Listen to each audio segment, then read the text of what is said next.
Hello there, people of the internets. I am in a different house right now with this strange man. This is my friend Gibson. I'm normal. He is normal, and he owns reptiles like any normal person does. Yes, I have many scaly, cold-blooded things in my house. Yes, and I personally really like them, and so I was like, I'm gonna make a video about all of them. Yes. Because they're super cool. So, we're going to start off here with this super cool snake. His name is Blaze. Yes. So Blaze is a jungle carpet python, which is from Australia. He has a pretty standard setup for the most part. You can see everyone's just in There's the boxes. sneak peek. We'll get to him later. So, you know, snakes don't need a ton of room. That's kind of why I like them, because they can stay in an enclosure. They don't have to roam around your yard. They don't need to go for walks. It's always important to remember when you're keeping any kind of animals that all animals are different. Some are social, some are solitary, some want to live in, some are fine with living in a box, some would not at all be fine with living in a box. Yes. It really depends on whatever you're keeping. They're very low maintenance animals. They only need so much space just as long as you give them water. I feed them every couple weeks. They eat frozen thawed rodents because that's a lot more ethical, cheap, and practical than live. So yes, if anyone was curious, yes, let's get the snake out though. That's what people want to see. Yes. We've been going too long. So since he's in shed, he's already the somewhat more defensive one of the group. He's the most wiggly of them all. He's in shed, so he's gonna be extra just not wanting to be here. Look at his beautiful colors. Yes, he's the kind of snake that like you wouldn't think a snake would be colored like this until you see it. Yeah, and he's because he's in shed right now. For people who don't know, snakes kind of get more dull colored when they start going in the when they're about to shed. He's normally even brighter and has darker blacks. Right now, he's a little bit desaturated looking because he's getting ready to shed his scales. So yeah, but he is just a beautiful snake. Yes, he's a fantastic little dude. He's the youngest one in the room. Yeah, how old is he? Yeah, let's see. So he was born in 2015, so he's gonna be 6 this fall. So. And he's a male, and how can you tell that he's a male? You can tell he's a male because if a female jungle carpet of this age was this size, it would mean that she was starved to death, and it was a miracle she was still alive. Yes. Yes. The males tend to stay much smaller. In pretty much in all snake species, the males are smaller, but carpet pythons are an example where that sexual dimorphism is a lot more pronounced. Yes. So he would be... Yeah. Some people might be like, wow, that's a decent-sized snake, but he is pretty small for a male of his species. Even for a male, he's pretty small. He would be a lot bigger if he was a female. Yeah, there are males that get a lot bigger, and if he was a female, he would definitely be a lot bigger. These are a really neat species, I think. They're super active and curious and very, very hardy. So yes. I wouldn't say they're a beginner snake because you won't have very much fun trying to handle them if you don't know how to handle snakes already. Yeah, they definitely. This is a good. This is like it's an easy. snake. It's an intermediate. Yeah, if I can learn how to talk. Intermediate snake. Though he's super pretty, you probably, if you want to get into reptile keeping or snake keeping, he's probably not a jungle carpet python is not your best option. It's a good 5th snake or so. Yeah. I think. He was my 8th. I love the way that they move. Yes. As he just goes back into his hide. Well, it's quite impressive because they figured out that legs are cheating, actually. So they've gotten around that. Yeah, they've learned that legs really aren't as necessary as all the other animals make them out to be. So, we're going to move on now to this snake. This is Drew. You'll notice they all have pictures of themselves drawn on the cage. A very special, skilled man drew. I made them. So anyhow, Drew is a black milk snake. Okay, and what is a black milk snake? So a black milk snake, they're a colubrid snake related to king snakes. What is a colubrid? A colubrid, basically, so you know snakes that are really not big. So there are venomous ones as well, but most of them are non-venomous. So if it's non-venomous and it's too small and skinny and has too small of a head to be like a python or a boa, yes, probably some variant of colubrid. They're, as far as I know, probably the most diverse, enormous group of snakes there is. They include garter snakes, rat snakes, indigo snakes, beauty snakes. Yeah. Just a whole bunch of stuff. King snakes and milk snakes, of course. Corn snakes. Yeah. She's closest related to king snakes because milk snakes are literally in the genus with king snakes. And Yeah. they're known as king snakes because they eat other snakes. So Yeah. So if but you not see in a captivity. you'll see she is jet black. Yeah, and so most milk snakes and a lot of king snakes in general have this red, black, and white coloration. Yeah, They have so bands of different colors. She has that coloration. These have their coloration like that right after they hatch. They hatch out of the egg with bright red, white, and black bands, and they slowly get darker with every shed until eventually they look like this. And as Which you I can think see, is really she's cool. like the least active snake on the planet. Yeah, she just sits, she's which super is real cool. nice. And I think one big thing that I think having snakes, especially really good domesticated species, Maybe not domesticated, but captively established. Captively established species. You're right. Maybe domestic might be too far. Is a lot of people obviously have really bad stigmas about snakes. They think they're very creepy, scary, crazy animals. But I mean, as you can see here, I mean, she's just totally chill. I mean, no inclination to bite or harm him or anything. Now, if she was wild, she might be a bit more defensive, but that's just because she thinks that he would be going to kill her. Yeah. Because he holds her all the time and he does stuff, she's just totally used to it. And because she knows that she's totally safe, she just doesn't really care. Yeah, and that's there's sort of a myth of the aggressive snake. Yeah. Snakes aren't really aggressive, even in the wild. 99% of the time, unless it's a really big snake and she just wants to go back inside. Yeah, she just wants back. Most of the time, when a snake is going to be trying to get away from you or even bite you or constrict you or whatnot, it's purely defensive. Anyways, let's look at this dude. Yes. Who is the one who's been chilling out. Yes. This is the big boy of the room, at least. This is Griffin. He is a Bredl's python. So, little bits of differences in care, too, that I should mention. Drew barely has any heating needs because she's let's talk about heating. She's from high elevation in Costa Rica, so she's from like mountainous regions, so she's pretty cool with relatively cool temperatures. Yes. She does have heat on during the winter, but this time of year she literally is fine with just room temperature in like the 70s. Mm-hmm. These guys up here, because this guy's close related, he's also from Australia, like carpet pythons and such. So these two very close to carpet pythons. are very closely related because you'll notice that he looks very similar to how Blaze does. He just different colors. He's got different colors, and he's also bigger than Blaze. A lot. He's a bit more. Unlike Blaze, who's definitely a small male, Griffin is a bit more of he's a larger male. He's an average to large male Bredl's python, which is in literally the same genus as carpet pythons, so quite closely related. And he's another one, just like Blaze, that they like a dry environment and they like a lot of heat. Ooh, he didn't like that. He's very wiggly and touchy, but he's also, in my opinion, literally the most trustworthy. Got his tail wet, just so you're aware. Oh, that's fine. But he's, in my opinion, the most trustworthy snake in the room, just because he's one of the few that's never bitten me, and he's so explorative and so curious. Ooh, I want to see and explore things. Oh, except for you. Except for the hand. I don't like the hand. I don't like hands. Oh, there you see? Look, he's exploring the camera.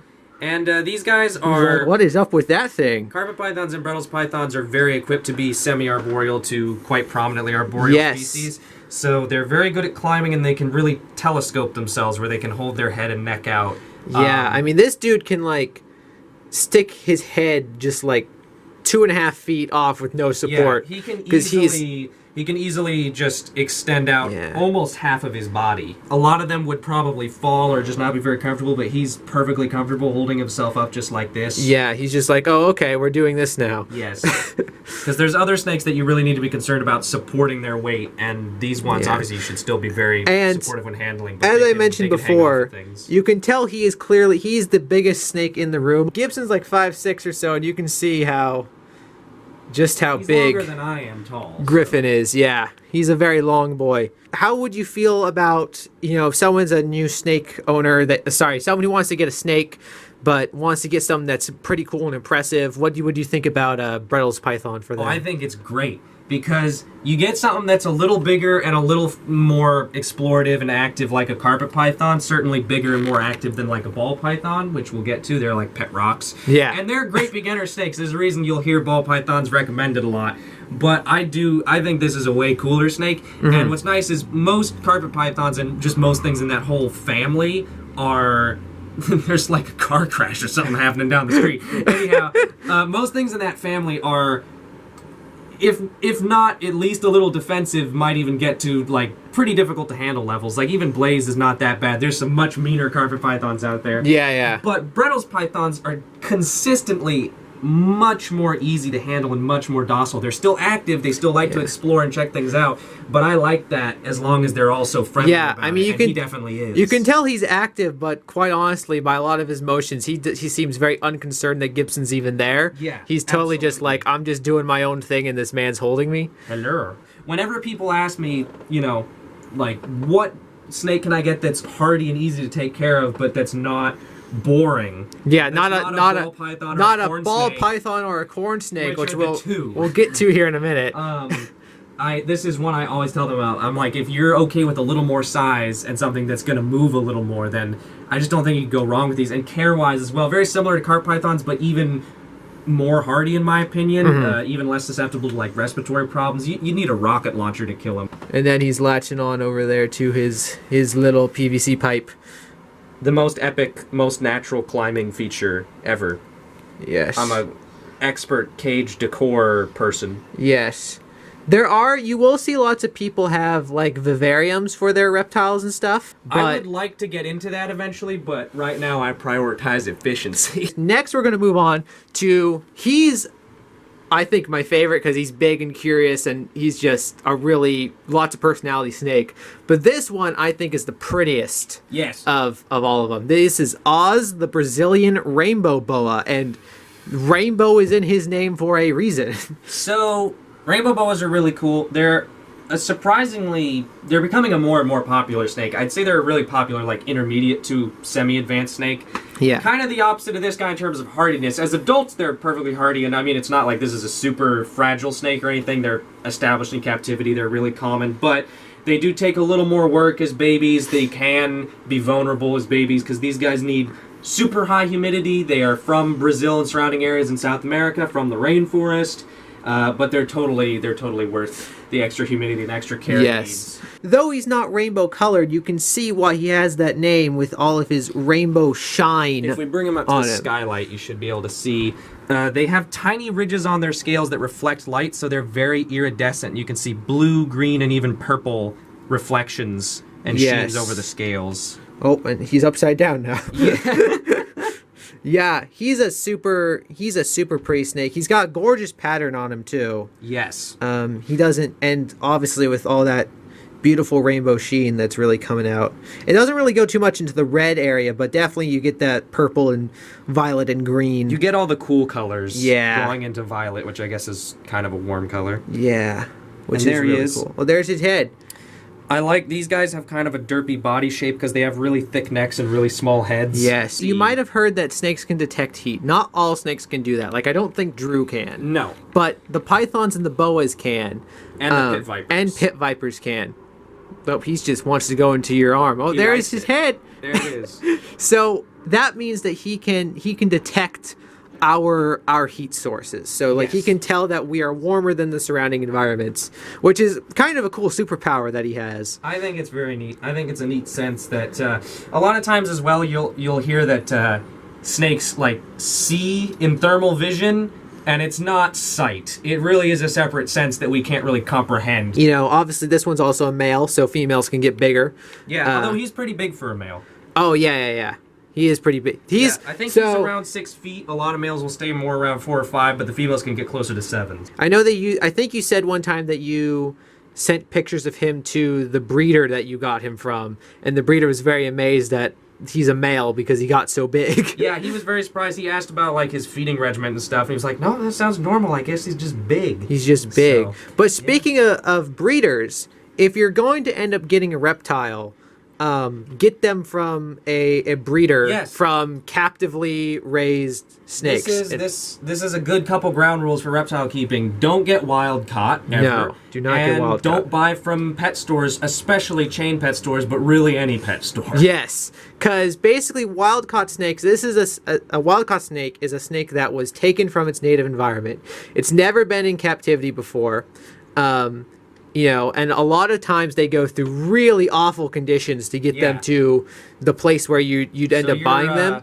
Like I've heard some unethical sort of like I've activity. heard the death counts of this kind of stuff, and it's just like more than half of these animals end up dying on their way here, and they're stuck in tiny little things, and it's just it's really not good. And Also, know the difference between captive born and captive bred. Yes. Because captive born indicates that the parents are wild caught, but the baby has been born in captivity, whereas captive bred implies that they're a full generation. all of these reptiles here that you are seeing have had many generations in captivity, which is a big part of the reason why they are so chill. As well, you're going to get a wild caught snake is probably not going to be as chill as these, like Oz is being super chill. If you ripped a wild rainbow boa out of its ecosystem and brought it to the U.S., it probably would be less content about it than this. Yes. So, I don't know. He's a lot more used to stuff. And then obviously buying from chain pet stores, they can be very Chain pet stores are real bad. Mach- Everything. so- They source a lot of things wild caught as well. Their sourcing Yeah. for animals is really terrible at a lot of chain pet stores. The way they care for their animals is really terrible at a lot of chain pet stores. And they sell a lot of really bad, harmful products at chain pet stores. Yes. And they're also just big, gross corporations. So Yes, just good to so avoid definitely in make sure that you do lots of research as to where you get your reptiles and where you're getting them from. Get them from obviously good local breeders, because obviously not all breeders are good. So it depends. Going to expos and hanging around. Oh yeah, reptile expos Yeah. are if you want to get a snake or any kind of reptile, going to a reptile expo is probably your best place to go. It's a great place to go when they have expos and conventions and stuff. Yeah. You know, look up in your area if they have any. And, Blaze is from Gibson got Blaze at an expo. Yes, and I And think he's just a baby. I think even though I can't think of too many. Well, this guy came from an expo. Yeah. I don't know if anyone else. I don't think anyone else did, but a lot of these I met the breeders and stuff at expos before I ended up getting animals from them. If you want to end up getting any kind of reptile or any kind of animal, make sure you know how big it's going to get before you get it, because like. How big do you think? Oz is a pretty decent sized snake for a private owner for you to have. How big do you think he was when you bought him?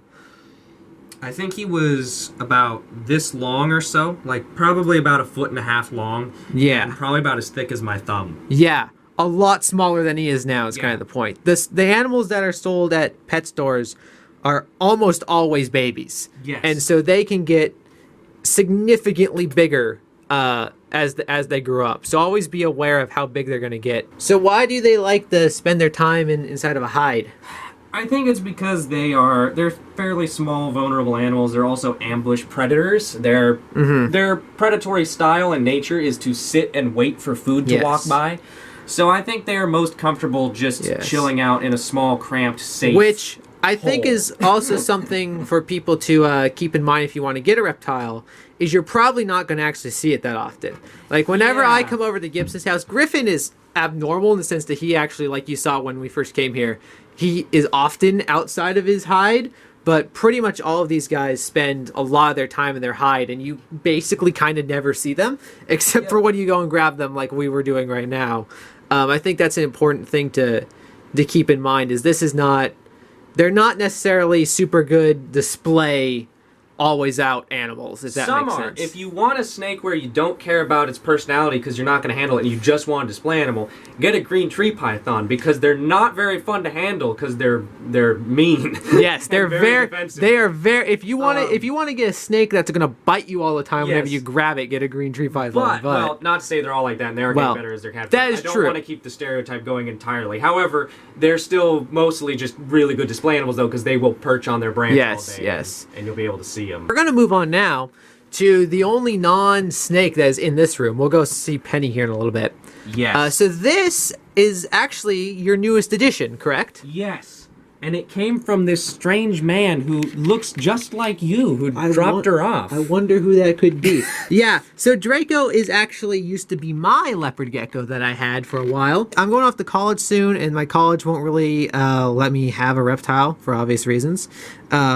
Plus, I've kind of learned with Draco, though I do still love the reptiles. Like, there's a reason why I'm making this video, because I'm in love with them all. I've learned that they're not necessarily an animal for me to keep, if that makes sense, because of the things I said earlier of they like to hide a lot, they don't move around a lot, that kind of stuff. Like Draco is, I've kind of learned with her that though I certainly love and care about her, which is why I gave her to a man who I know will be responsible with her. You can trust me. She is definitely something I was like, I think it'll be best if she goes off to live with someone else. So that's why he has her. And obviously, leopard geckos are also a really, really good... They're awesome. They beginner reptile, if you want. Yes. They are the one... Though a lot of these guys have been captive bred, leopard geckos are the ones that I personally would argue have been flat out domesticated. Because there are so... Along with ball pythons and corn snakes, basically, because there are so many different colors and morphs that you can get them in. Yes. And they're so common. And they're... You know, she's extremely hardy. If you... take decent care of her. Extremely you're basically easy care. These guys. So there's two really common lizards that get, you know, kind of, they get recommended as beginner lizards. Yeah. It's these guys and bearded dragons. Yeah. Bearded dragons, you are being lied to if you think those are a beginner reptile. They have complex diets. They're very vulnerable to all sorts of problems when they're growing up. They need specific lighting conditions. These guys. They eat bugs. That's it. They might like some different kinds of bugs. They might be a little picky about that sometimes, but it's just bugs. They're purely insectivores. They don't need any special lighting because they're nocturnal. They just need heat. They need it bone dry because they're a desert species. She's a they're desert so species. Easy. They're so easy. You don't need to keep a humidity up because with some, like if you got a crested gecko or like with Oz, you need to be, you know, misting his environment to keep his humidity up. Whereas Draco doesn't need any of that. Who is this, Gibson? So this is Squeak. She's a rescue from a friend of mine who didn't want her anymore and didn't take particularly good care of her. So she's smaller than she should be because her growth was stunted. Mm-hmm. But other than that, she's doing pretty. And that's just good. Because she wasn't fed enough food. Exactly. Yeah. We'll get to the bearded dragon that Gibson actually has, who's downstairs. But they both, her and Squeak, came from the same owner, and both of them were very much neglected by the owner. Yes. They didn't feed either of them enough. They didn't really take good care of them. So it is definitely a very good thing that Gibson has her. So Squeak is just a normal ball python, right? Yep. So this is a very normal example of ball python besides being a little small.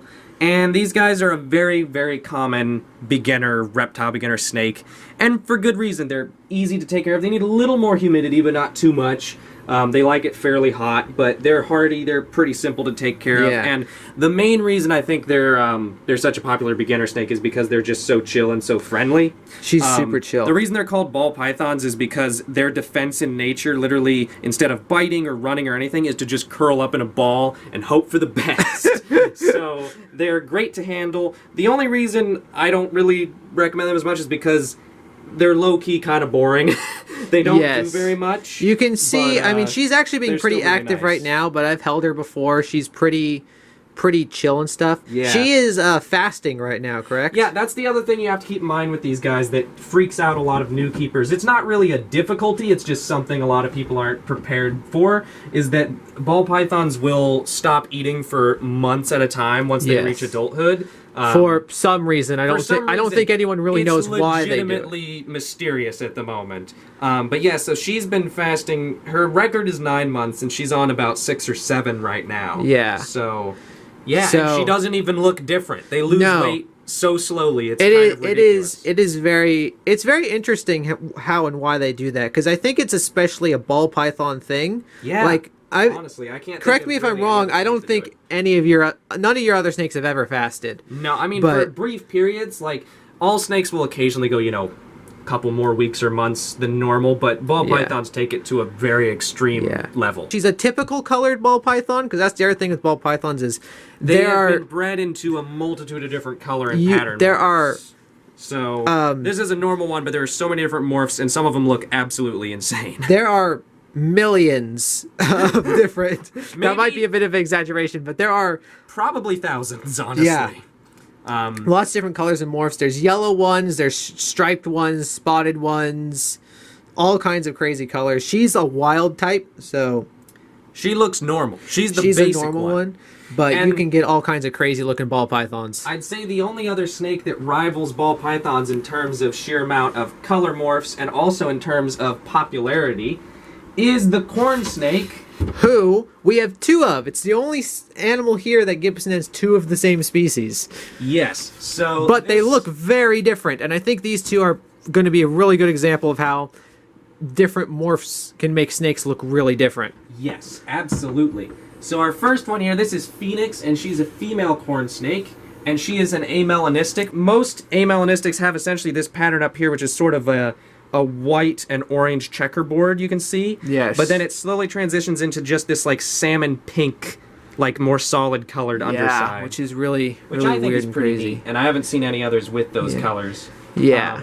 But yeah, so as you can see, yeah. even though she is a beginner snake, she does get very long, which again is a great reason why you need to research how big they get, because she, as I think you said before, she was about the thickness of a pencil when you got her, and it was super tiny, and she was basically a number 2 pencil snake. She's a lot bigger now. And yeah, as far as care with these guys, they don't really have any specific humidity requirements. They can deal with a little more humidity, and they can deal with it being pretty dry. Yes.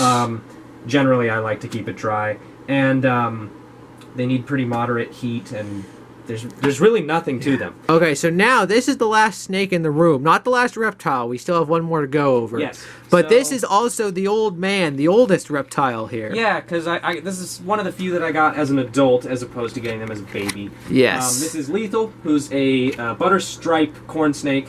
This was a morph that I was introduced to by her breeder. He showed us an adult butter stripe when we bought her as a baby, just as an example of an adult, and we thought it was kind of neat to see the adult version, and it was definitely good education, like we've been saying. We also just fell in love with the colors of it, and so later he said, hey, I have another butter stripe that I'm getting rid of, that I'm rehoming. Would you like to take it? So, of course, we said yes.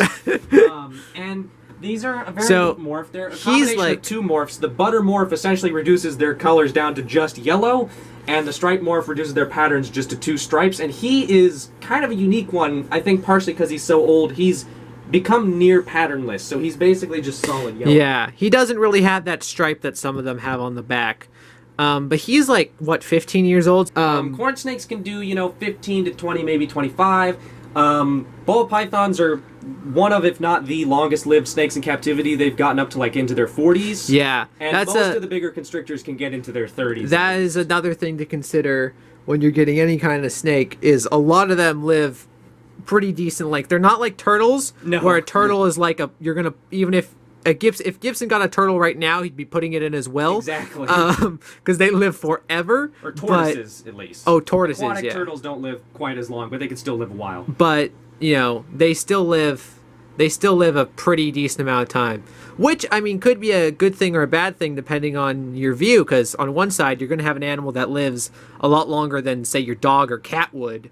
But on the other hand, you also have an animal that you're going to be stuck with for a while. So it depends on how into the animal you are. But anyways, let's talk about him for a minute, because we've kind of been talking about how old he can live. Yeah, I mean, there's not too much to say beyond just, look, it's a yellow corn snake. Isn't that cool? He's a very weird-looking animal. A color that... Great example of, you can see them together here, great example of how just breeding different color morphs can produce some wildly different-looking individuals. He is the same species as the Phoenix. He's just a corn snake. And I'm just gonna let him hang out back in there. And why does he not have bedding? Why does he have just paper towels? He has paper towel just because he's had a number of mouth rot and scale rot related issues, so it's just easiest if you have an animal with recurring health issues to have it in a simple setup. And what are mouth rot and scale rot? And how do you stop it? Like, so imagine athlete's foot that humans get, but just worse.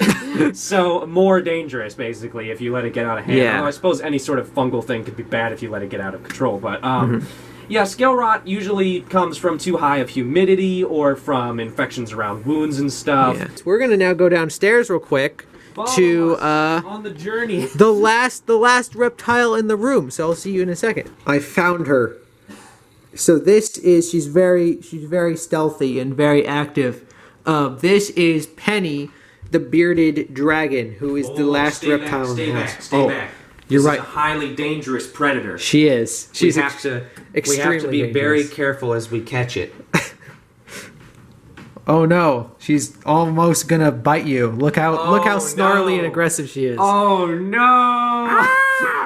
So Penny is super chill. Yes, she's the most friendly thing ever that's ever existed. Bearded dragons are not known for moving around much, but she is especially an animal that just doesn't move. Yes. I think she forgot how. So she came from the same home that Squeak did. She was very neglected and malnourished for the first third of her life or so. But she's been happy living here for a long time, and beyond being incredibly lazy, she's quite a healthy looking specimen of a bearded dragon. She's like, what, 13 years old now? I think so, yeah. So she's quite old for a beardie. They can get older. I mean, beardies have hit 20 before, I mean, but it's rare. she is definitely a very old grandma of a bearded dragon. Exactly. So she is not a normal morph either.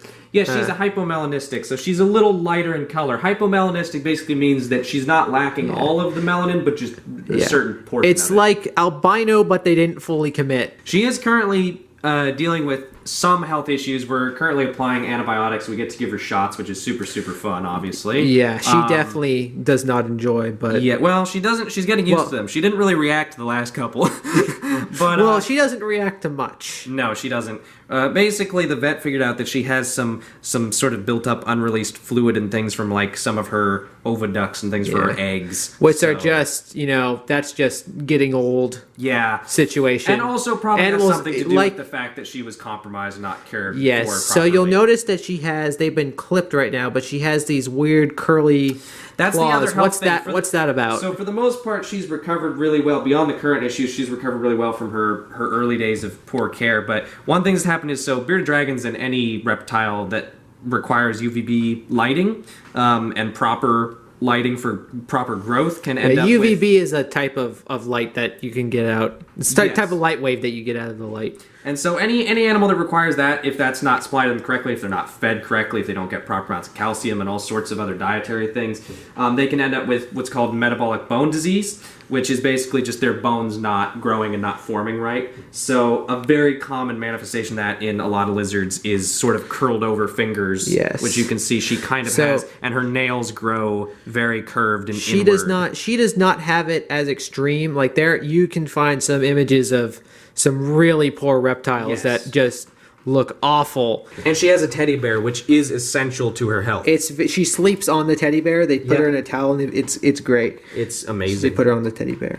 But yeah, that is pretty much the whole reptile room. This is probably a very long video, but thank you all for bearing with it. I just I really love Gibson's reptiles, and I wanted to make a video about all of them. Yes. So yeah, that's basically the end. Do you have any final words?